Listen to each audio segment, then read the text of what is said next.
So, I have not made a video in years, and a lot of very massive changes happened in my life between now and the last time I made a video, but that's okay. I don't know Our how agents just sent often word. There's I an make enemy tribune videos, nearby. Take them out. but I wanted to make at least this video. I intend to make at least a few more, some videos on how I keep making gold and things like that, even though I don't really have time to play a ton, or, you know, don't do the things that people traditionally do to make gold. Just gonna wander around and gather, I guess, for a bit while I talk. Shit.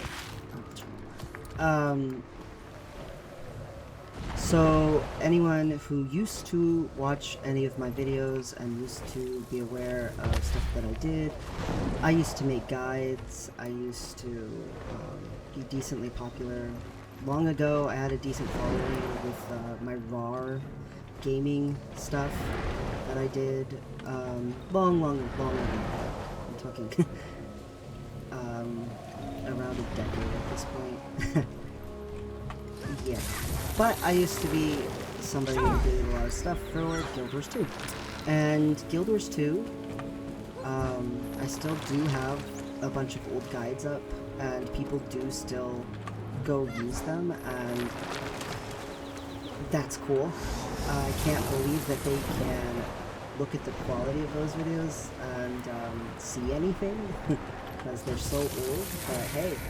People, I literally got a comment earlier this morning with someone thanking me for an old Guild Wars 2 guide, and I thought, well, I could definitely update some of them or make some new ones.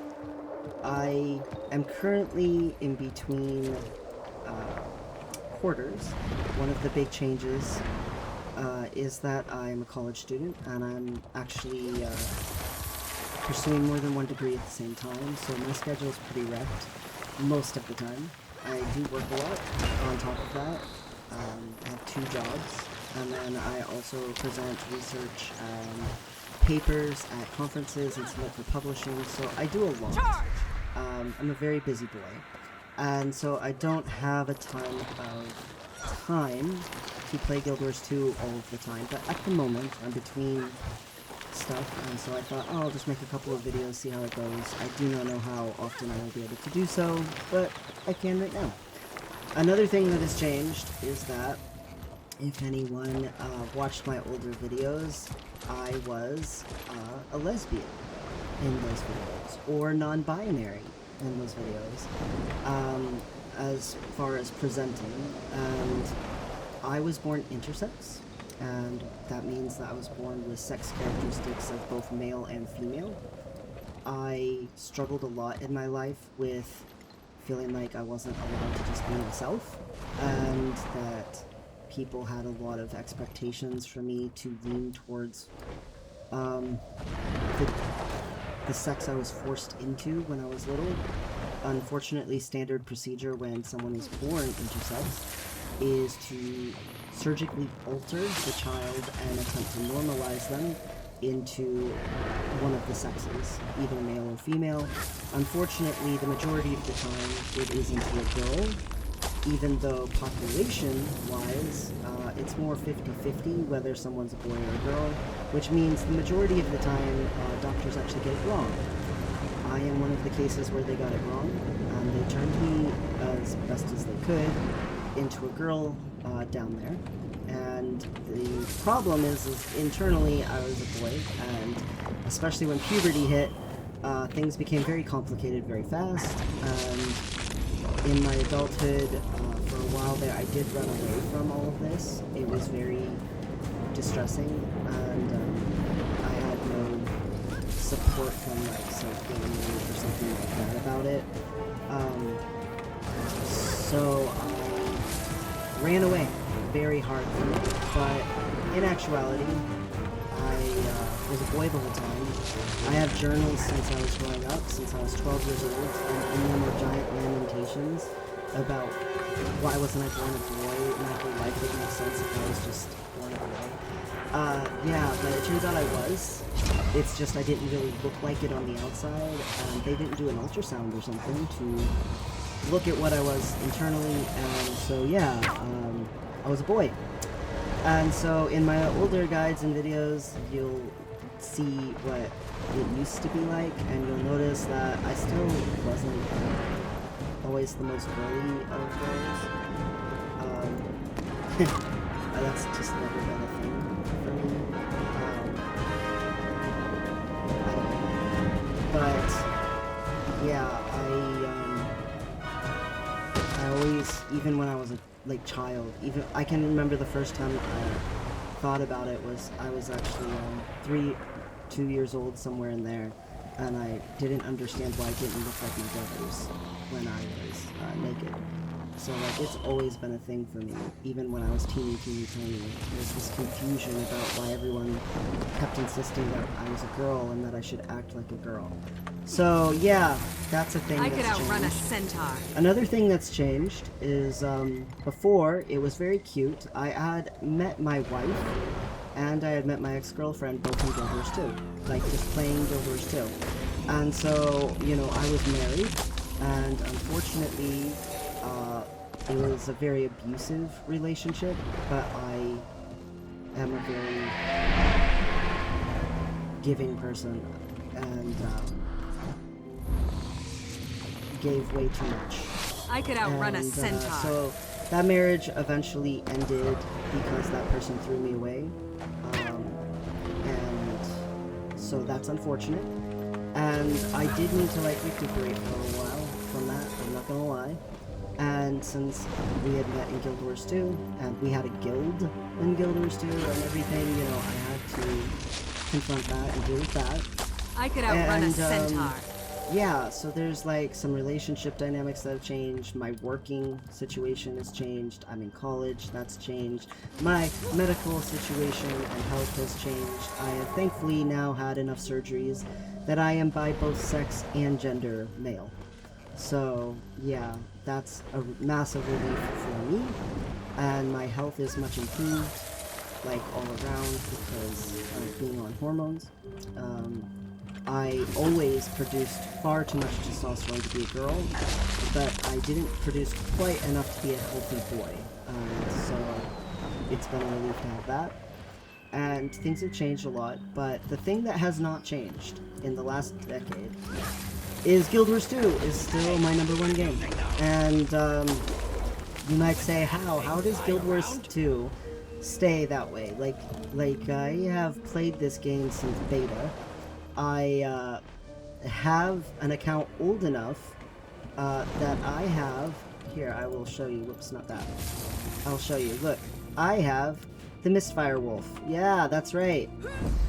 I got the collector's edition of the very first thing with the beta launch, yeah, that I have this ability that only people who did that have. So not all the players have this, because you can't even have this. And yes, it does actually attack, like if I attack this guy.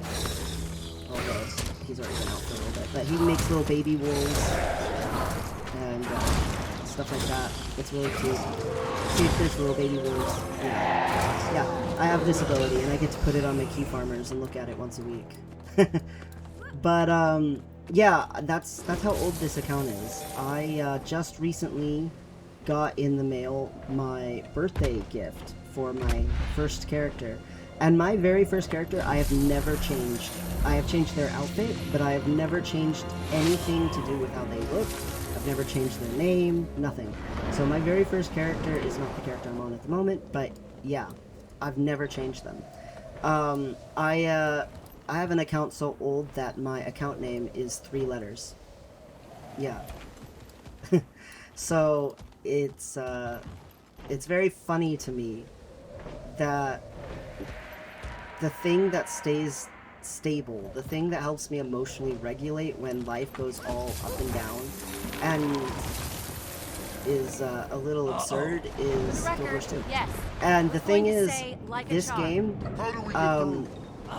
I don't play it like in crazy hardcore mode, like at all. Good idea, Ember. 99% of the time, because A, I don't have time to, and B, I actually really enjoy that you can play it in your own way, and you don't have to go hardcore in order to have fun with it. But on top of that, I think, even though I've played other games lots and lots, and even though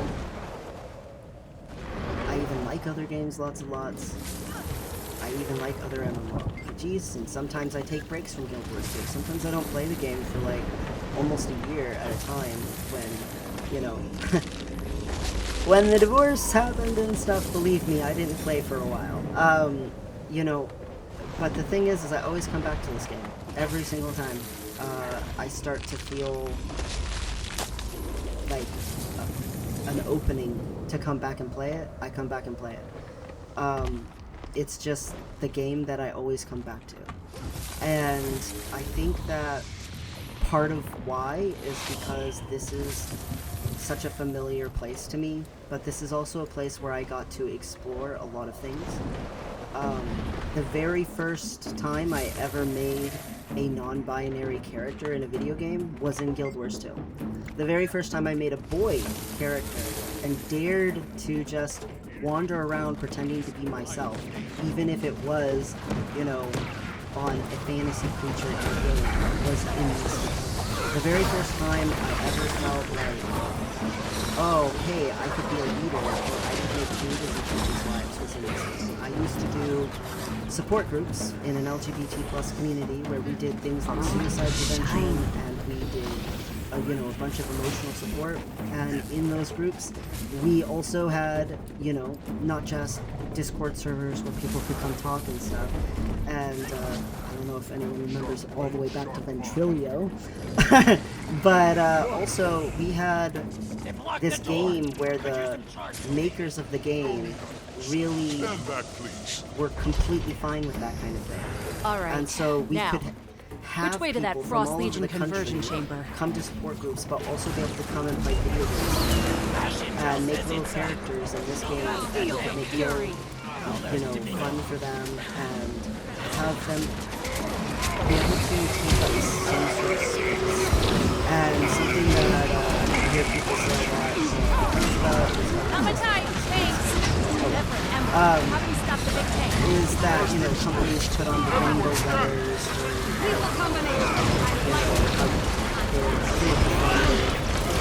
I would like to say ArenaNet has always been very LGBT+, and, you know, Pride Parade in the game and doing custom ongoing things since the beginning, and it still exists. It just happened in June. It will probably never go away as long as it exists. So there was a tremendous amount back in the day of comfort that people could draw from being able to actually interact with each other in a way besides just talking in a sport with one another. And so I really grew a lot from that. I discovered that I'm capable of a lot. Now I, you know, am trying to help be a financial ethicist, and recently helped with revisions to an international paper on changes to the World Bank, and, you know, doing a little bit larger scale things, but where I discovered that passion and that ability to attempt to even do that, well, I got myself killed because I'm talking. Is in Guild Wars 2. And there's just something about growing up in the game a bit that makes it so that it's really hard to not feel nostalgia every single time I think about it or I come to play it. On top of that, the game is genuinely fun. They keep adding more and more and expanding the world more and more, and that's also awesome and fun and amazing. And so I never run out of things to do. I have again been playing since forever, and I do not remotely have every achievement. I do not remotely have every skin unlocked, every miniature unlocked, you know, all that kind of stuff. All mine. Again, don't have time to unlock everything, but also I just haven't. because a lot of the time, stuff that I do is just processing trauma and doing a lot of therapy work. Guild Wars 2, actually, therapist approved, has become a therapeutic space for me. I've actually been encouraged because I have such solid emotional regulation when I'm playing the game to come and use this as a actual therapy space. I run around just gathering or just doing random events or going to a map and then being like, okay, I did this map for a little bit, let me go do a different one, and maybe I join a meta train or whatever it is, and I can do that and listen to some sort of music, a YouTube video or something, and like process. It gets me into a headspace where my ADHD shuts down a bit, and, you know, I have a background distraction, and I can actually start to think about something deeper than a constant menagerie of distraction going on. And it gives me something calming and comforting to me. And I also am part of a really good guild. The guild leader is like super solid, great person. I'm an officer in the guild, and my fellow officers are all great. The guild I'm in actually has been a guild since before Guild Wars 2. It actually started in Guild Wars 1, and we have just existed for the entirety of all of yeah, you know, now the guilds, like I said, I've even started other guilds before. I've been part of, you know, support groups for guilds and stuff like that, and I just, like, can't say enough that even if, you know, say you go on an adventure starting a guild or something, having a really solid base guild that is just your, you know, family in-game is really important. And I mean, I've talked to guild members about extremely personal and hard things before, and we're just friends with each other.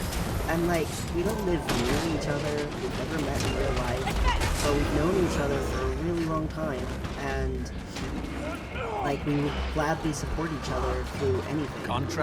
Not that long ago, there was the giant earthquakes in Venezuela, and one of our guild officers, one of our guild members, lives in Venezuela and was not, thankfully, in the cities hit by it, but was in a city very adjacent. And so they lost all their electricity in their whole family's households and stuff, and they thankfully still had water, but they did not have like internet or anything like that.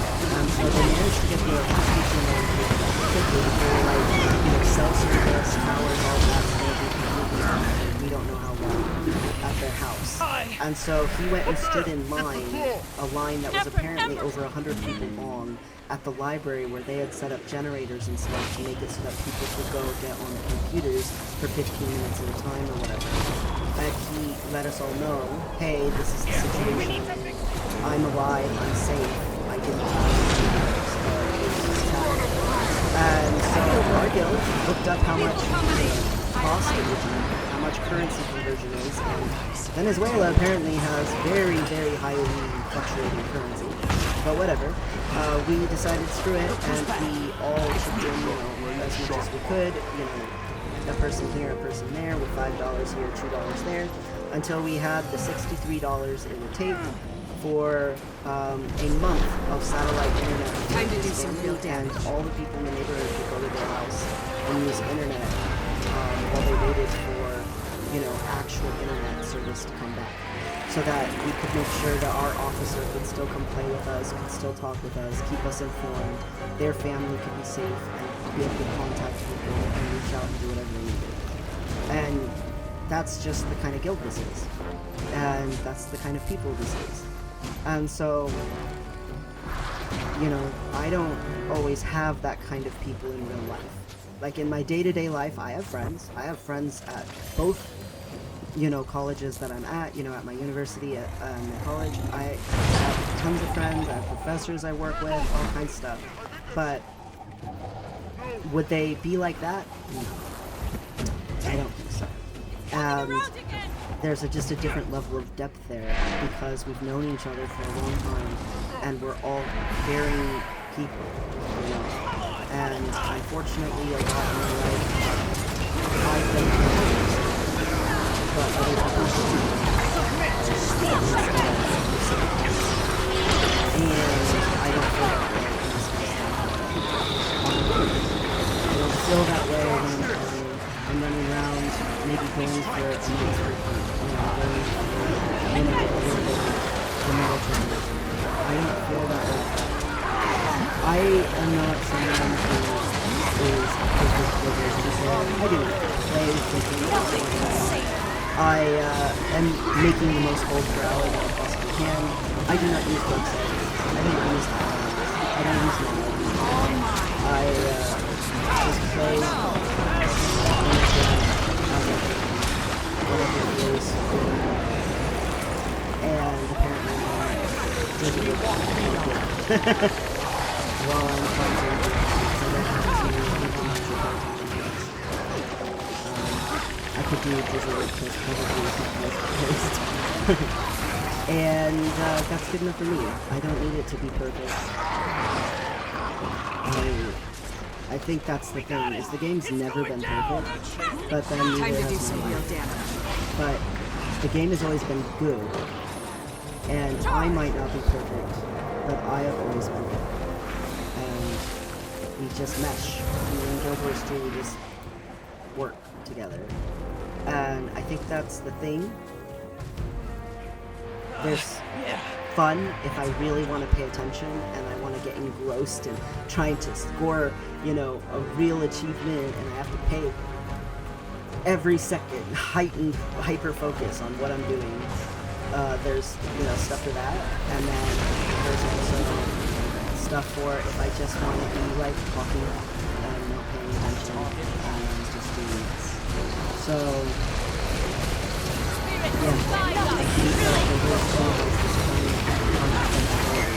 these moments of high achievement feeling, and then these deep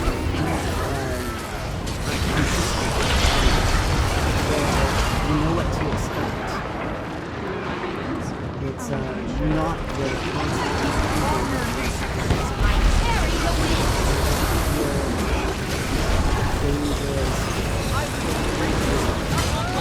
risky, except maybe when you take 150,000 gold worth of ectoplasms and gambling at the festival of the Dragons. Maybe that feels a little bad, and then you get back from 60,000, and you're like, well, that was probably foolish of me, but, you know, whatever. You know, you have moments like that, but it doesn't actually, like, in reality cost you anything. It's just you being silly. I actually had never ecto-gambled before when I did that, and I thought, screw it, I'm gonna have the experience of it, I'm gonna get all these skins that I never ever actually get to see. And I did all the skins, and I think that's the skin. Man, I'm really the new one from the Castora. So I was pretty pissed, even though I like, you know, lost a lot of gold. If you think about it, I didn't actually spend the gold, I just threw away a bunch of ectos. So I don't really care, because it didn't technically cost me anything. Like, my actual gold amount in my inventory didn't go down. But, like, it was an experience.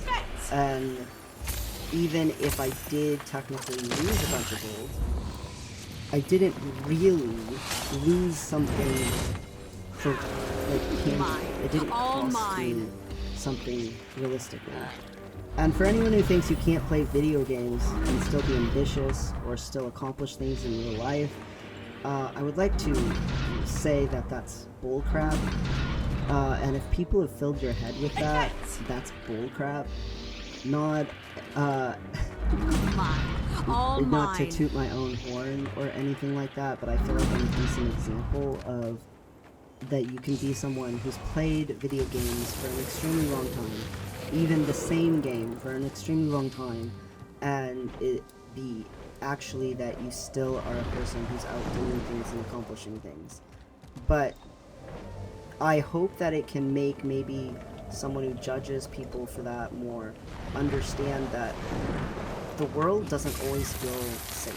The world doesn't always feel consistent. It doesn't always feel regulated. It doesn't always feel like Sweet, sweet loot. like a good place to be processing anything, because you're mostly trying to do stuff and survive stuff and get through. And sometimes a virtual world can be a place to go to process things. And Guild Wars 2 has absolutely been there for me.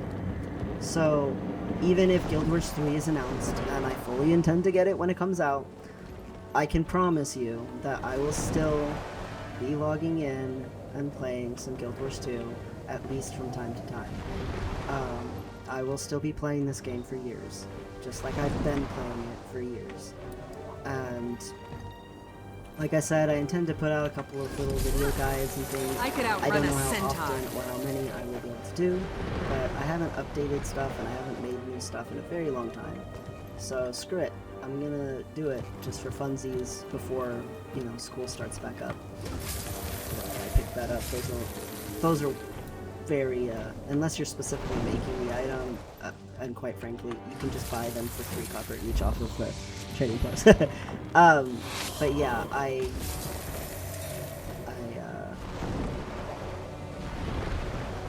I'm not saying I'm back to the channel or whatever, but I've never technically been fully gone.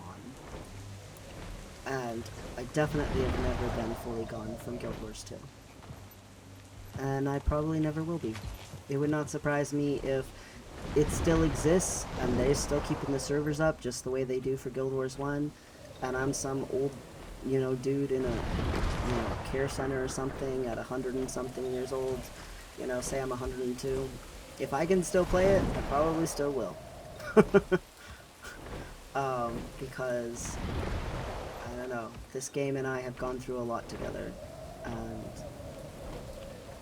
Guild Wars 2 is like my safe space. It's the home when I have had housing instability. It's the therapy when I couldn't afford therapy. It's the friends, even when people betrayed me outright in real life.